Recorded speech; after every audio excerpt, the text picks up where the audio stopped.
criticize me, lay beside me, read all them wars that you don't fight. I'm here to love you, I can't sleep at all anymore.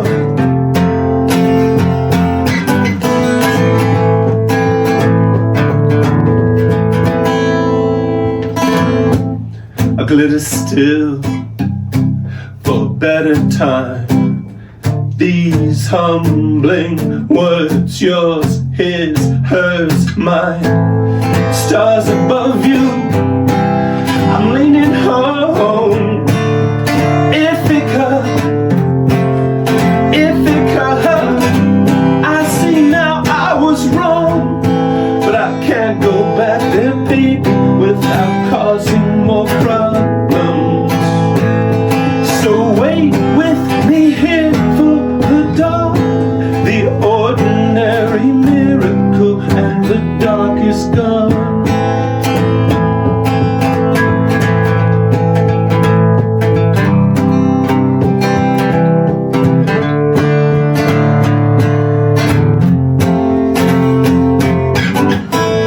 Ulysses, I'm called, and though I don't know the way, we both have been there. There's days I'd like to make things right, but I still hear sirens, still see the light, and I feel anxious at home. I'm patching up this paradise, my nose to the grindstone. I flee out in the storm. You're the ordinary miracle that keeps me from harm. Oh, and I guess that I'm yours.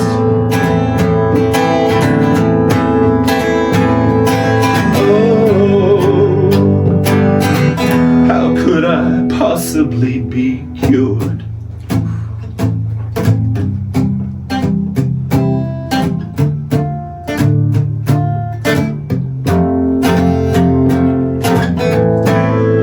Criticize me, lay beside me, feel all them wars that you don't fight.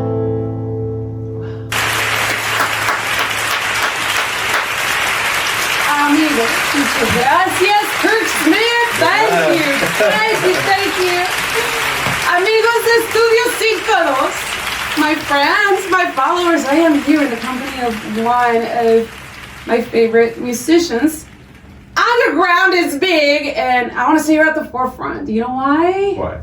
Because you're truly talented from the heart. I felt it, and I'm getting chills. Thank you. And I always say, if you can't transfer that energy, then get out of music. Right. And you've done that. Thank you. Thank you for tonight. Yeah. Kirk Smith, all the way from Austin, Texas.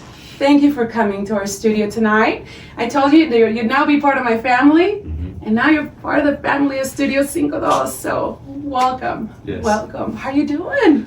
Terrific. I'm so happy to be here. Yes. It's such a beautiful place, and like the warmth and the welcoming energy. Thank you.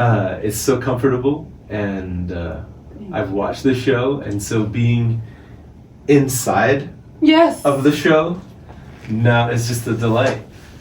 Thank you. Yeah. I know you've done your research. You saw a lot of the interviews. Yeah. And I like to bring something new, something that people haven't seen.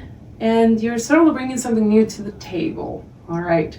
Ithaca, for example. Tell me about the name. Where did it come from? That is a song you just sung. Not only is that, but it's your album. It's the name of the album. Yeah. So it's from the Odyssey. Okay. Homer wrote this epic poem, the Odyssey. Right. And Odysseus he goes to fight the Trojan War along with Agamemnon, Menelaus, Helen of Troy. Yes. And so it's a 7-year war. And then he needs to go home afterward. And it takes him 10 years to get home. Ithaca is where he's from, the island of Ithaca. Yes. And so when he leaves to go home, he has all of these these like tragedies that befall him, and in some of, there's sirens on the rocks, and there's shipwrecks, and he gets stuck on an island with Calypso, Right. This bewitching feminine force, and Yes. all of these things happen to him while he's trying to get home to Ithaca. So for me, life is tricky sometimes. Yes. And we have a home that we love, and then sometimes we're called away from home, or we wander away from home, and we want to get back. Okay. But sometimes we don't know how. Okay. And we don't know how long it will take, and we don't know the path. Yes. And so we're finding all of these things, and one thing I was connected to in that song is this idea of an ordinary miracle. Like the sun rises, so wait with me here for the dawn, the ordinary miracle, and the dark is gone. And just this idea of having a home, Yes. we take it for granted, it's ordinary. But if you don't have a home, either literally or figuratively, Mhm. It's a miracle when you get back home. Wow. When you, Journey. so that was, for me, that was what Ithaca was. And part of that was, we all have personal journeys. Right. And part of it was an artistic journey. Mhm, Like I had made a record Mhm. 20 years ago. Right. Right. And I had gone on and done other things, and I've written all Right. these plays, and so part of it was this idea of Ithaca was returning to music again, and trying to put Wow. together a collection of songs that spoke to people my age, Mhm. and things that, like, themes and ideas that I thought were relevant, because of course there are music fans of every age, Right. and sometimes the music that we have easy access to Mhm. is made by young people for young people, True. and that's fine. Right. I love young people, Right.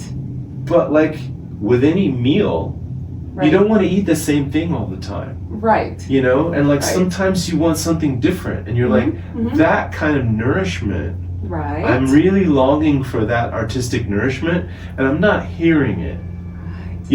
I'm not saying It's that from the heart. that it isn't there, but I'm saying I'm not hearing it. So the Ithaca, part of that artistic home with me was that, like, well, let's find a place that makes sense, where Yes. we feel at home, where we're doing something that's meaningful, it's challenging, but it's Right. also comforting, it's rewarding, it's nourishing. So that was the goal. I don't know that we succeeded, but we did something that we all are proud of. I didn't do it alone, right? I Right, did it with right. other people, and we all love the result of our collaboration. And clearly there are some other people that are also connecting with the result of our collaboration. So that's really exciting. It's really gratifying. I feel that. And I was really curious because I did some research on the name. And I'm like, well, I wonder, is it Odyssey? Is it? And Yeah. so that is a great explanation. And especially if you've been in the business 20 years, Yeah. you have a few life lessons to get back sometimes to the beginning, but in a better way. Yeah, in a better way. And also, the part of it that isn't talked about a lot with Odysseus and Ithaca is this idea of, he did make it home, but like, let's not forget that he'd been gone a long time. Right. His wife was estranged from him. She had other suitors that were living in the house trying to woo her. Oh. His son had grown up without a father. His son was suspicious of him. So what does that look like when Odysseus lands and comes home? He had a very special bed that he had made. But you don't just come, like, everything's not okay. Right. We're glad to see you, but we have a whole life here Right. that we made while you were gone. Wow, that is a lesson. And so how do we reintegrate, Right. reconnect? You, How do we make space for each other, given everything that's happened? new and fresh beginnings, but how do you keep that essence Yeah. from the past and make it work? And that's life for a lot of us, whether it be in relationships, friendships, jobs, Jobs. families, Exactly. right? Like you go home. Right. We just had Thanksgiving. Right. For a lot of us did. Not Exactly. everybody, but a lot of us. And so you're sitting around Right. the table with people that you grew up with and maybe you haven't seen in a long time. Right. And like maybe they're pressing your buttons or Right. you've got old grievances and you're trying to figure out, hey, how do we meet now as adults? And, you know, do we work through these difficulties? Or maybe it's just like someone that you miss so much and you have so much enthusiasm too. Like Exactly. that's a part of this returning also. It's just overwhelming enthusiasm and love, you know? Self. It's self. Yeah. Fascinating. Singer, songwriter, producer. You've written plays. In fact, everybody needs to know that you walked in. Excuse me, but I gotta share this. You walked in with this amazing T-shirt for me, and I could not hold myself back, and I had to put it on immediately. So this is another side of you that a lot of people might not know. You're so creative. I was listening to you tell me about the play as you were explaining. I'm like, that is fast. How do you come up with that? But yet successfully, fascinating to me. I am ready. So tell me about that side of you. Well, so I started in music. Right. And what I was doing at the time is I wasn't really excited about playing in bars on 6th Street. Right. I was in Austin, and Right. you know, 6th Street is this famous place, and there's lots of music Austin? venues, and Yeah. and I had played in bars, and I had gone to 6th Street, but Right. there's a certain kind of music that works really well in a bar. Yes. You know, and especially if the goal of the bar is to be a successful business, they Right. need to sell alcohol, and it needs to be Yes. big time. Like there's a kind of music that you need in a 6th Street bar, and that just wasn't the kind of music I was interested in making. So Right. I got this idea that I should start renting out spaces in other parts of town and having my own shows. And inviting my friends and putting up flyers. And so one of the places I found to rent was this theater called the Vortex Theater. And at the time, they actually had taken over the space of a cinema. There was 3 cinema complex, and they had taken this over. And so I would rent out this. They took all the chairs out of a movie theater, and I would rent that out and do my shows there. Wow. And play gigs and throw parties and do everything, kind of like a rave, but with a live band. Right. And then the people that ran the place, well, actually what really happened was one time I didn't have enough money to pay the rent. Okay. It And I happens. owed them. And I was like, I'll definitely pay you. Like, I'm working at a restaurant also, and I'll pay you over time. And they're like, well, actually, we have some work around here that we need to have done. What? Some An improvements. opportunity? And so I had already been working construction and stuff while I was in college. So I just started working Right. to pay the rent so that I could keep renting out space and having my shows. Right.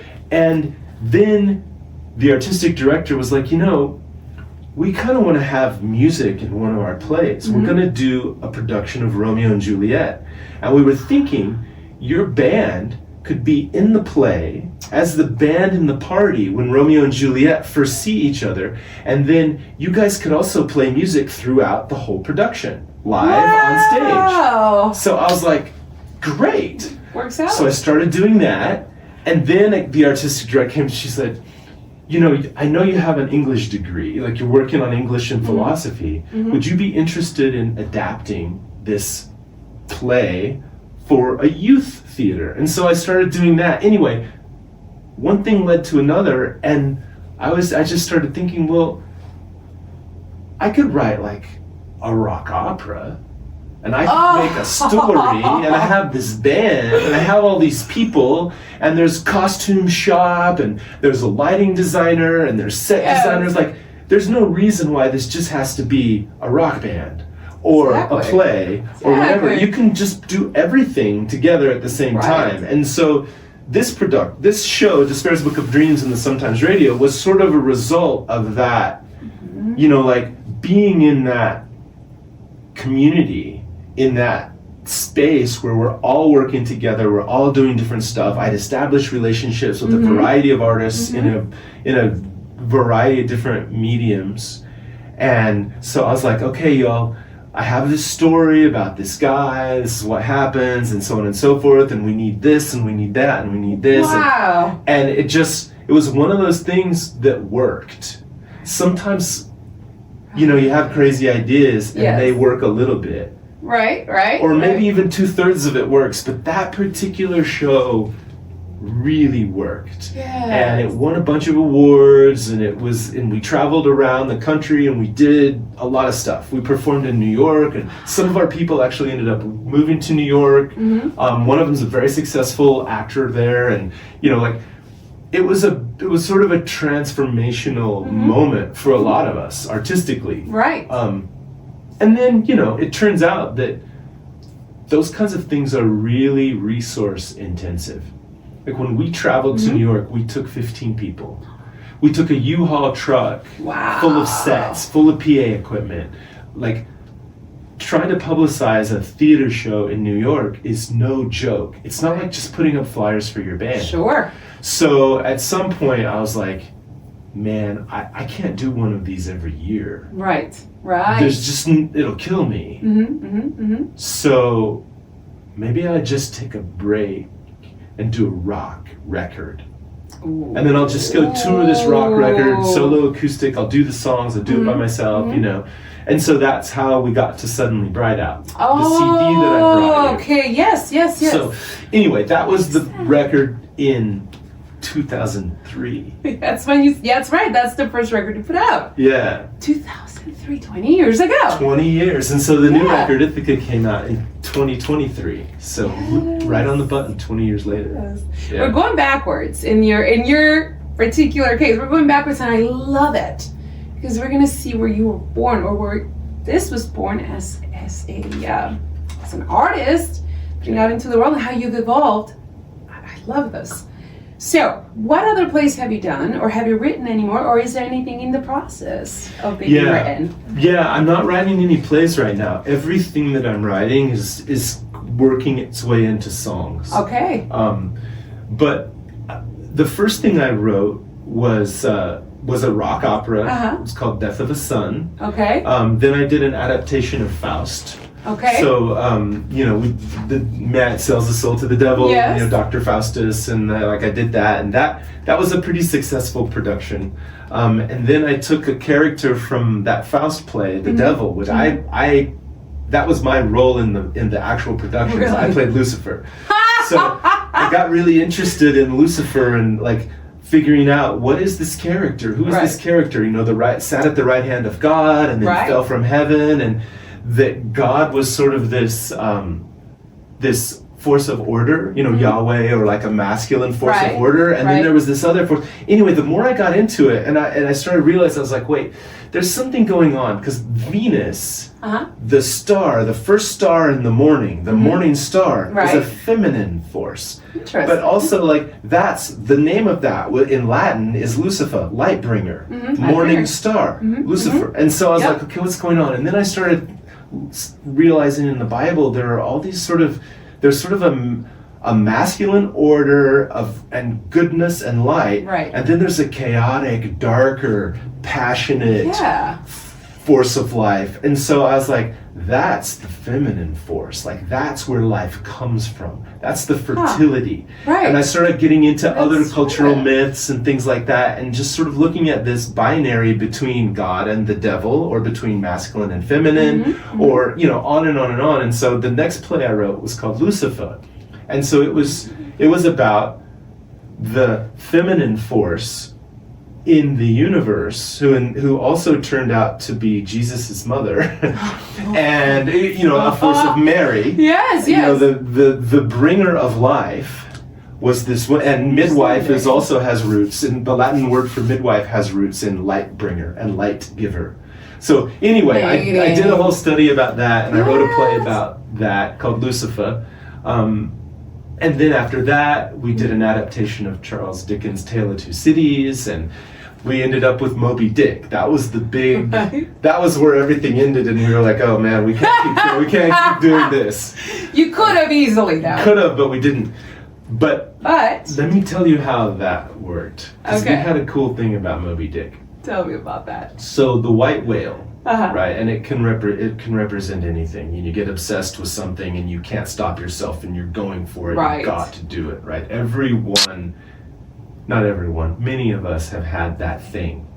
We're Right. gonna die trying. Right. Like right, that's the right. white whale. Almost obsession. Obsession. Yeah. And what happened in our play was the humans were on the boat. Like literally, we made a boat, a Right. crazy ship, a suggestive ship in the theater. And as bad things would happen, a storm or whatever, anytime a sailor would go overboard or die, the sailor would take on this kind of white sheet. Oh. And as things got crazier and more sailors were dying in the process of trying to fight Moby Dick, the whale became larger and more present. Because the sailors, literally the actors that would go overboard or that would die, would become then part of the whale. Right. And they would start, it wasn't a puppet, but it was like this big kind of paper and cotton thing that these sailors were making, to where the point where eventually there was no one left but the whale. And the whale could destroy everything then. So a lot of this is related to, sell your soul to the devil and face the consequences, or, Right. Choosing between good and evil, or become obsessed with something, or go on an adventure and try and find your way home. I really like those kinds of universal stories and relationships, like the epic I see philosophy of it. I find really powerful, and there's a lot of space in there for discovery. There's a lot of like granular detail that doesn't make it into the epic stories. Right. And so that's where I like my creative contribution is sort of in the little details, in like the little molecules and the little grains of sand, or like the little in the biological soup. Like there's a couple little things in there Right. that I'm like, that's cool. Right. in there. Like, let's see what that is. That's what sets you apart. So that creativity runs off into your music, whether it's for a play or a rock album Yeah. or Ithaca. Yeah. So how does that influence the upcoming? I know you're working on something for us. I'm gonna start. You mean like a new thing? Yeah. Well, it's right. Yeah, but nobody really. Well, a few thousand people. Not very many people have heard Ithaca. So I'm still, like, most of my energy is promoting Ithaca. Yes. Like, just not promoting in the sense of I'm out here to try to sell it. Right. It's more like, I think there might be people who would enjoy listening to it that haven't heard it yet. Absolutely, yes. So that's where most of my energy is going. But yeah, at some point, I'm going to have something new to show people. Right. And it takes a certain amount of time to make a new thing.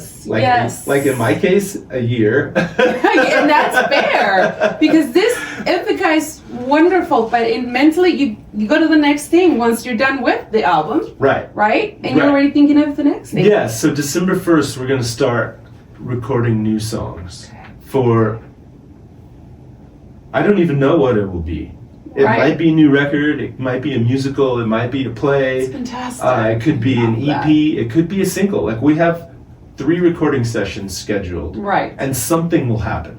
Right. I'm going to show up. Right. And there will be a producer, an engineer, and one other collaborator that I have set up. And we're all going to meet at a certain time. And I'm going to walk in with my guitar. And I'm going to say, I have 2 songs. I'll play you 2 songs, and we're going to work on, you choose which one we want to work on. Okay. And that's the way that's how you with do these 2 it. guys, I do it the same every time. 3 of us sit in a room, I play 2 songs, and they all go, that one today. Oh, and we go, okay. Wow. So it's not even, you listen to them. Yes. Yes. And are you ever surprised that they picked the one over the other one? Or has it ever happened where you're like, oh no, I was sure they were going to go for this one? I never take songs in like that. Really? If there's not a song that I believe is really special, I don't take it in. And even then, Wow. I took in probably 50 songs for Ithaca.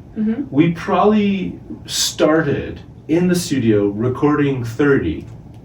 Wow. And we finished the 10 that are on the record. Like, it was just gradually this, like, let's work on that, let's work on that, let's work on that, let's work, following some inspiration. And then at some point, we looked and said, well, what do we have? It was like, we have a lot. Right. And so then I had to start saying, well, like, why these 10? Right. What is, you know, and it isn't a story. Right. It's not a concept record, but why these 10? Like, well, partly like I was saying earlier, I want this sense of a journey. Yes. You know, and you go over the hills on the way to the mountain, and then there's a mountain, and then you go through the desert, and then, you know, you sail on the sea.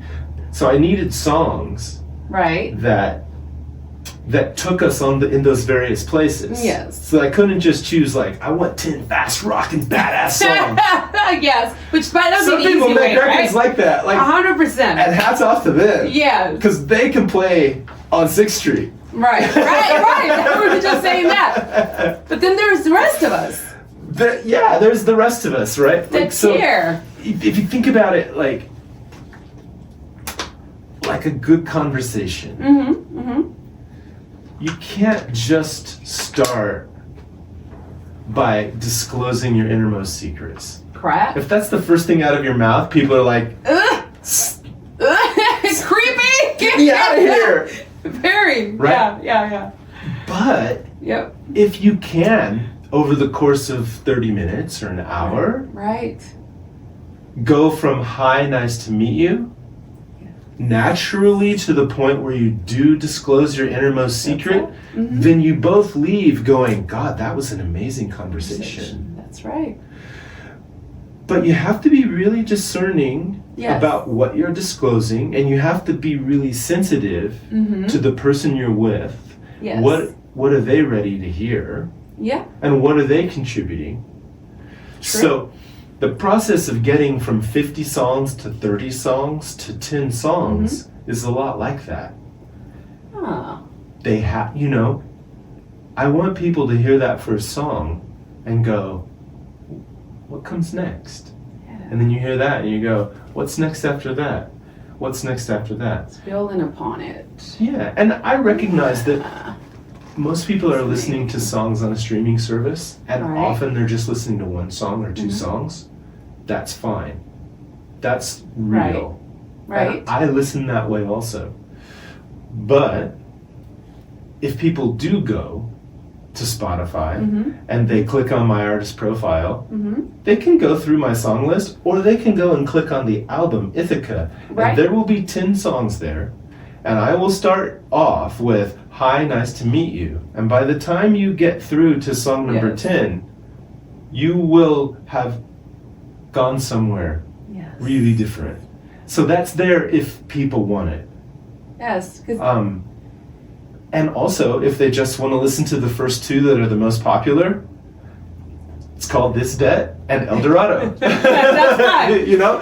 Yeah. Those are the songs with the most streams, and that's fine too. Yes. Like, whatever connects with you, that's what I want you to do. It's fascinating how you have a method, and we were talking about instinct earlier. Ultimately, it's instinctively on how you build upon it. Yes? So there is no surprise for you. How did you start? I mean, you're not a native of Austin, are you? No, I moved there to go to college. You moved there to go to college from where? I grew up in Kansas, a small Okay. town in Kansas called Great Bend, Kansas. Oh my goodness. And my mom worked for JCPenney's. It was just my mom and I. And she worked for JCPenney's, and she had given up a lot of opportunities over the years so that I could stay in my school and my friend group, and you know. Okay. I was involved in everything, and so we had roots in that little town.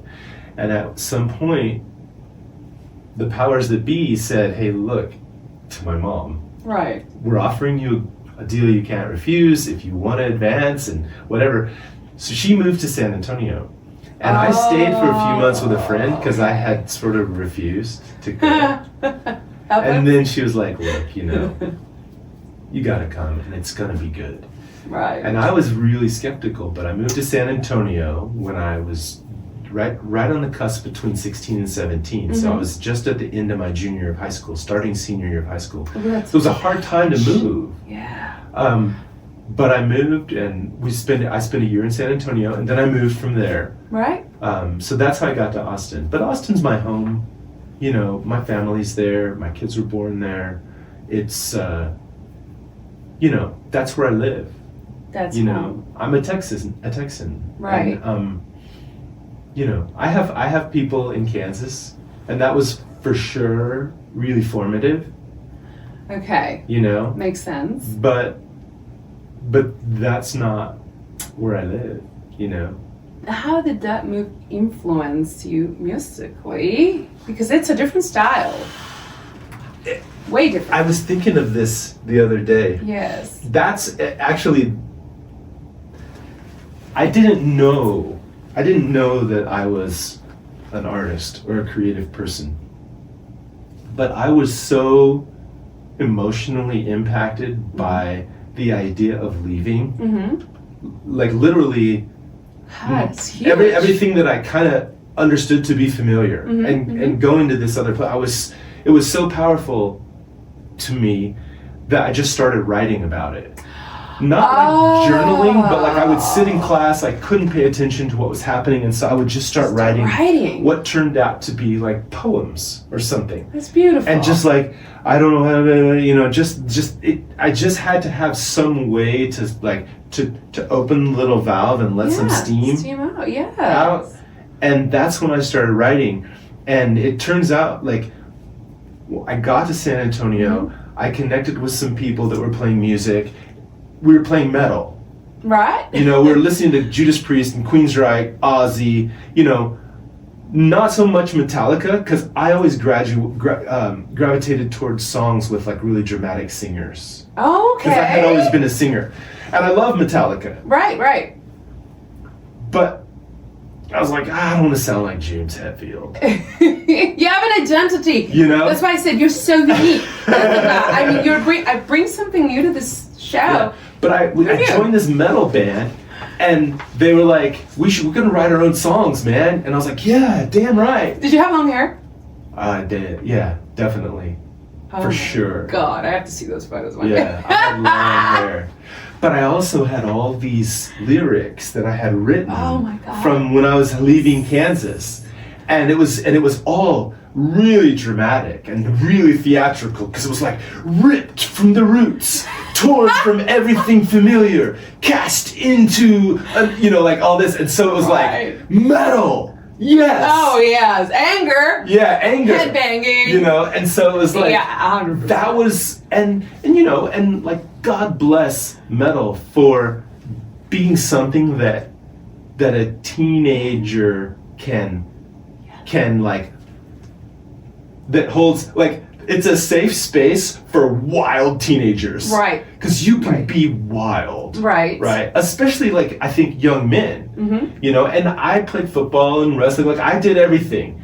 But there's nothing like going to a Metallica show or any metal show and just feeling everything go.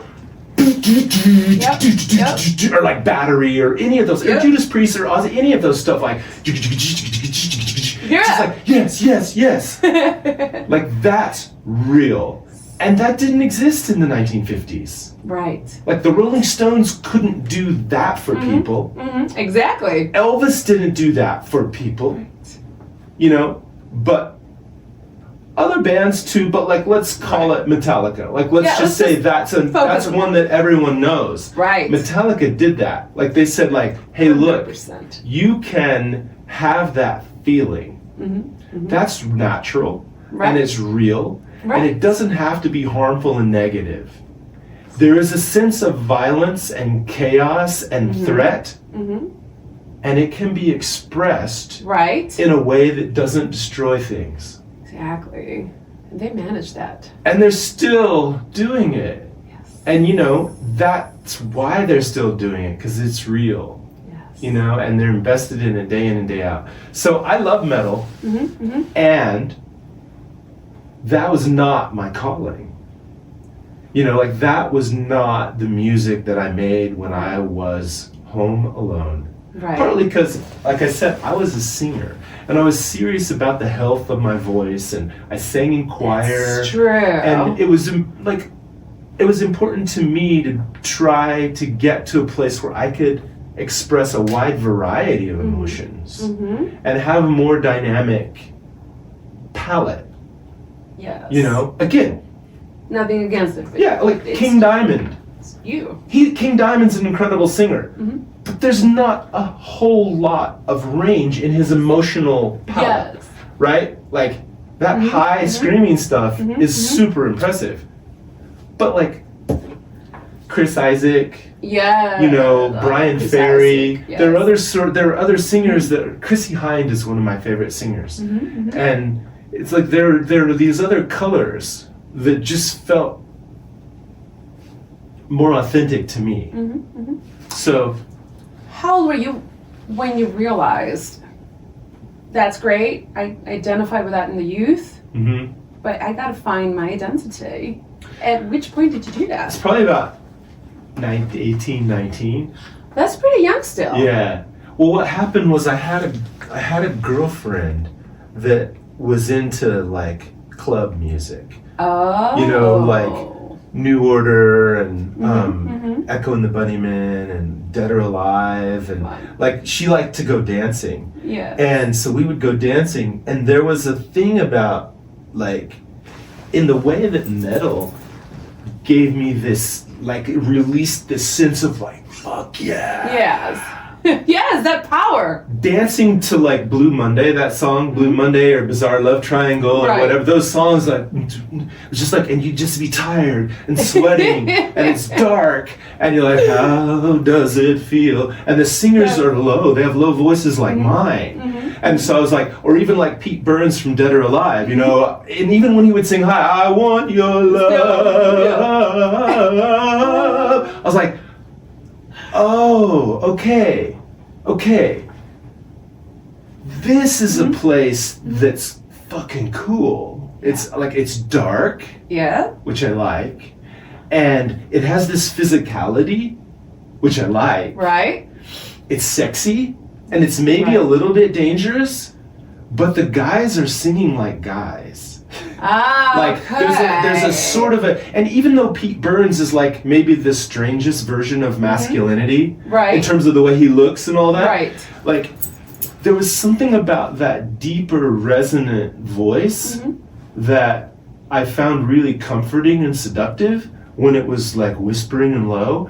And then when it went high, like that part I was just talking about, when you, like the weight of getting that large Yes. instrument and getting it up higher in the scale to the point, it's like, that was really something. Like the strength it took to get Pete Burns' voice up to those higher notes, that really made an impact on me. And so I was like, there's something in here for me. And even now, people will say, oh, you must have really loved like British music and like they're like new wave and things like that. Right. And I'm like, well, I did, but my records don't sound like that. But you're hearing something like Yeah, I'm hearing it. You know what I love. Yeah. So you know? your music style, right? Indie rock, or what would you describe it as? I was gonna ask you. Well, you said indie rock. It's very sexy. It's very sultry. Combination of, and you said you're an 80s kid. You're definitely in the 90s. Very soft rock. Yeah. Almost could be jazz, but no. Very soft rock. I would say soft rock. Yeah. You call it indie rock. I call it indie rock, and some people have called it indie Americana. Why? Well, I think like I play acoustic guitar. Okay. So there is that sense that of like sense. acoustic guitar. So Right. there's kind of a folk. I like the directness Right. of folk music. I didn't put a ton of keyboards on this record. Mm-hmm. There's a few. Mm-hmm. But as I've gotten older, Mm-hmm. I've become more interested in what music sounds like that is made by humans Okay. at the same time. In other words, like a drum circle, like 10 people sitting around a fire I see playing what you mean. drums, sounds different than that same thing programmed on a computer. 100%. So I like the idea of humans playing instruments Right. and expressing themselves kind of with some spontaneity. Mm-hmm. I think that's powerful. So that, like, we play instruments. Right. So it's not new wave necessarily, No. but there's, I mean, what ties it together is I'm singing it all. And I wrote the songs. But Yes. some of it, like the song This Dead, Mm-hmm. that has the most streams, people are like, oh, that sounds like the Cars. And like, it's new wave. We said You know, that it's earlier. You know? Yep. And then the other song, El Dorado, they're like, oh, this sounds like it came from the soundtrack of a Western with John Wayne. Or like a John This is Huston directed different. Western. I'm like, yeah. So I don't know what genre it is. So, And it isn't, I'm not intentionally trying to, Okay. to not fit in. okay. I'm just intentionally trying to make the best song that I can write Yeah. that I don't believe could have been written by someone else. That's fascinating. That's why there's such a variety. I guess, right? I guess. I guess. And at some point, your guitar is screaming, and I'm not not literally, figuratively. Just mesmerized by the guitar, and your voice is very low. And at some points, yes, you're almost screaming, if you will, because that is all you focus on. So there's a lot of attention to detail in your music. Yeah. 100% Yeah. emotions. Yeah. Who taught you how to play the guitar? I don't even know if I know how to play the guitar, honestly. Get out. I mean, I didn't take any lessons or Are you anything. serious? Yeah, I can do what I do on guitar. Like I learned how to play the guitar because I was I'm a a singer doll. for so many years. And at some point I didn't want to have to depend on someone else to always be there for me. Either to write songs or to perform songs. I just always felt like I can't be independent and be myself unless I can somehow accompany myself also. And I had played piano as a little kid, my grandmother had a piano, and for some reason it never occurred to me that you're supposed to know how to play it. Oh my I just saw a lot of keys and it was like, what does that one do? What does that one do? It just seemed normal to me that this is a noise-making machine. We should make noise with it. And so I just kind of learned to play piano by making noise with it. And it's laid out in a rational way that Right. I felt was pretty logical. Right. And then, I picked up guitar later and it's really different. Mm-hmm. But, like I got a chord book at some point that showed me some chords and I kind of learned it, and so I learn a few chords every year, or like I listen to a lot of different kinds of music, and I try and figure out what's happening there, how are they doing that, and why does this? I know what that chord is, but theirs sounds different. So maybe they're putting their fingers in this place on the fret instead, or on the fretboard instead of up here. So I do know some things, but to be totally transparent, like we should be clear. On my record, Ithaca, all the electric guitar is played by someone else. I only played guitar on one song. Billy Harvey plays almost all the guitars. Okay. And almost all the bass. He's the main collaborator and co-producer. Mm-hmm. Mm-hmm. Me, Billy Harvey, and Lars Goranson. Got it. We made that record together, and we had a fabulous drummer named Conrad Chakroun. And then on one of the songs, Trust, we had access to, and Billy wasn't available, and it turned out to be really great because I knew this guy John Sanchez from his work in many other bands in Austin, Mm-hmm. and my producer and engineer Lars was like, well, it's called John Sanchez, and I was like, really? You think you can do it? Oh! Yeah, so John played on one song. John played on Very Trust. cool. But I didn't play those guitars. My role was, like I said, I came in, I played 2 songs, we chose one song, we went in the booth, Billy would play it live and I would sing it live. And then we'd get the tempo, we'd figure out the arrangements, and then we would talk about, like, so what are we going to do with this song? And maybe I'd get my phone out and I'd be like, hey, check this out. This is a song from the 60s or the 70s by a band called The Zombies. You like that? It's like, yeah, they've got a cool organ on that song. Like, right. Yeah. That's you have an organ, right? Yeah, I have an organ, you know. And so then we would just like, let's put some organ in there. Interesting. So like the beginning of El Dorado is one of those things where that wasn't, I didn't write that beginning, like, let's do this intro and then have the drums come in. That was Billy figuring out an organ part, and I was like, record that. That's it. And Billy's just going, bun, bun, dun, dun, dun, dun, dun, bun, blun. And he's like, okay, I think I got something. Look, let's roll. I'm like, dude, we're rolling. That's the intro. It's on. You know, and so done. clip it, put it on the beginning. You know, we made the record like that. Like, we're writing the recipe while we're cooking. Wow. You know what I mean? Yes, sure. You know, like, can you put pineapple in pico de gallo? I mean, if You could, maybe. yeah, if Or you like, like, why not? I put some mango in Try there. it. You know, whatever. It's actually really good too. Yeah, you know, it's so it's- delicious. You know, like, Mhm, those are the it kinds works. of things we're doing. Like, these tomatoes Yeah. are shitty. Like, let's don't put tomatoes in this time. Right, right. Let's do something else. Yeah. You know, so, It works. yeah, I brought in a little bit of a recipe, right? That's what a song is. Right, right. You can compose a whole piece of music and score out every single part. Mm-hmm. Or you can bring in, you know, a song. And what I think of a song Uh-huh.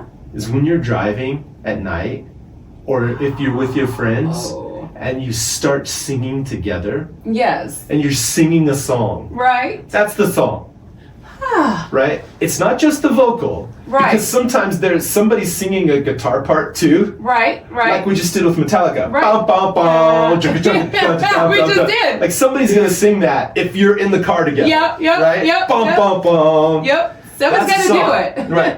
So I bring in that. I see that. And then we start like unpacking it. Like, well, what goes with this? Right. What colors are we thinking about? And like sometimes I'll say stuff Yeah. like that. I'm like, this temperature's wrong. We need it to be more like this. It needs to be like windy and not cold, but like you're on the verge of being cold. And one of them will be like, dude, like, could you tell me like some notes? Like, do you Right. want G there then or Right. C? Right, You know? right, right. I'll be like, I don't know. Like, start doing something. And Yeah. then like, That's it. what I want. That's it. Like, Yep. do that and then go to F. And it's like, okay, so finally you can give me something I can do, F. But, you know, we're just finding our way through the dark. Like, we're Right. tasting it and we're like, salt. Mhm. Like, salt or umami? Like, oh, you're right, umami, not salt. Does that make sense? That makes a lot of sense. And the way Yeah. you put it, a recipe, I mean, most of us can do that. Or at least know if it's missing any salt or not. Right. At least most of us would Right. hopefully know that. And you know what? And the thing too is like, someone goes, somebody says, hey, you should go listen to Nick Cave. Mm-hmm. You know, are you familiar with the artist Nick Cave? Not Nick Cave, no. Okay. Tell me more. He's a brilliant, brilliant guy, Mm-hmm. but his music is really challenging to listen to. Okay. So you might hear him on a podcast and be like, oh my God, he's incredible. And then you listen to his music and you go, what? Okay. All right. So you might serve the dish to someone and they're like, this looks incredible. Exactly. And then they just don't like it. Mm-hmm. Mm-hmm. You know? No problem. No problem. Exactly. You know? It's variety, We right? made a dish, we Right. made a recipe, we cooked some food. We're like, we think this is cool. Right. And so now the goal is like, let's find out if there are other people who are interested in this dish. Yes. You know? And maybe there are. And out of all the people that are tasting it, Mhm. some percentage of them are going, I love what you've made. Right. I really love what you've made here. I wasn't expecting this. or there's something different about this Right. that's unique or that catches my attention, or and the people that don't connect with it, they never say anything. They just go on to the next artist that they want Right. to listen to. Right. And bless their heart. Good for them. That's what you're supposed to do. Right? True. You try that new restaurant, it's Ethiopian food or it's whatever. Right. You're like, I've never tried food Different from palates. Africa. And you're like, Yeah. turns out it's not for me. Right. Right. Lengua or whatever, or menudo or whatever. Menudo, yes. And you're like, I'll give it a try. Right. Some people love it. And some people And some people are like, they just can't get down. do it. Yep. But no problem. Like to me, that's what's really exciting. That's the beauty of life, for one, variety, It's right? the beauty of all of this stuff, right? Yeah. It's like, art. yeah, or wherever you're traveling, or you go to the museum, and I've seen the Mona Lisa in the Louvre in Paris. Mm-hmm. It's shockingly ineffective, right? I've heard. I haven't been, but I heard. It's just like, It's like disappointing, is what I well, heard. it's just because it's so incredibly famous. Yeah. And it's so iconic, and it's so Mhm. well known, and there's a room full of people trying to get a glimpse of it. Right. And it's kind of like, I think it's so famous because it's so famous. Yes. And it is a special piece. It's a masterpiece, etc. Okay, fine, great. Yes. But there's a whole bunch of stuff in that museum that's so far out and mind-boggling and incredible Yes. that people are just walking right past to get to the Mona Lisa. And you're missing out on the rest. Yeah. I mean, like you said, the underground, Beautiful. right? We're underground at the forefront because, for one, you sound just like Spotify. I was listening to you on Spotify or here in my studio. Actually, you sound better Oh, and in person. You Oh, delivered. good. You came here and you delivered. You're exquisite. Good, Not that thank you. that should be a surprise, but not everybody sounds that good. yeah. And I mean, you surpass it, but it's very exquisite. That's why I'm like, you saw my jaw drop when you said I've never taken guitar lessons. Because not everybody can sound that exquisite when playing. I mean, my dad plays the guitar. And so, yeah, you came in and you delivered and surpassed it. And I love everybody that I've interviewed, but I can say this about you. Well, thank you. Yeah, that's pretty amazing. And for not having any lessons now, that's even more amazing. Well, I'm here today doing the best that I can do today Thank you. for you. Thank you. And for anybody who's Thank you. listening or watching. Yes. And tomorrow, Mhm. maybe I will be better. That's right. And maybe not. But, You're giving it your it's just all. going to be that's where I am that day. So I'm Yes. glad that where I am today was the place you could meet me. Yes, me too. I believe there is a perfect time and everything always works for the best. And you're here. And this is the time. This is Yeah. your time. This is our time. So something great is going to come out of it. And I always say, and I speak about the universe. I was telling you about that. Yeah. Right? The universe is listening.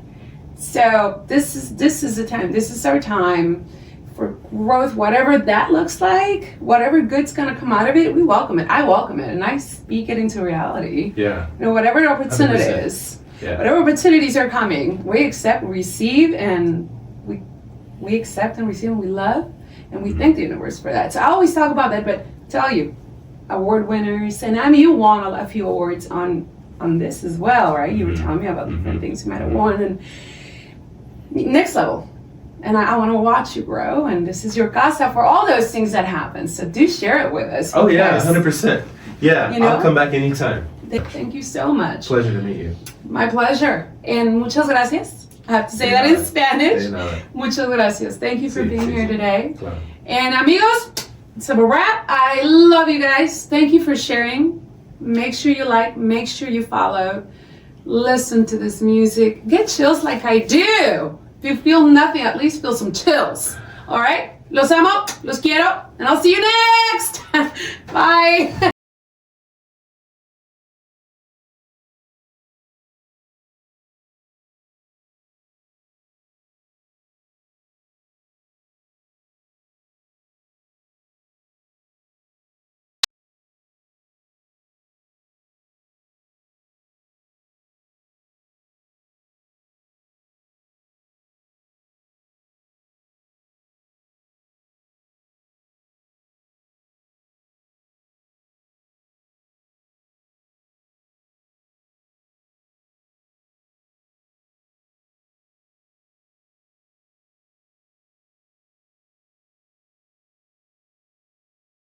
So this is trust. This is trust.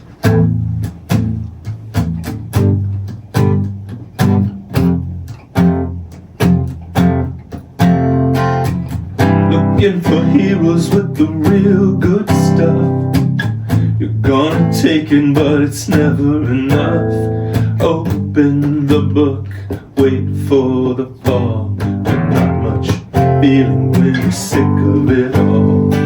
Trust, you're breaking up. You're badly hurt. Backing out. It's hard to reach you when you're so fucked up. You never listen even when you pick up. There's not much to do, but you've got plenty to say. Possibly, maybe it's all part of the play. Trust, I still believe in us. I think we might have some luck, and I'm willing to show up. And if you're gone tomorrow, time will make it right. Why'd we open up? Why do you think we can? Trust, I believe in us. Put your head on my chest, your heart in your hands. You already have all the rest. I still believe in the mess, and I'm still the person you know the best. That's why I'm calling you now. That's why I'm calling you, yes. I still believe in the mess, and I'm still the person you know, I guess. That's why I'm calling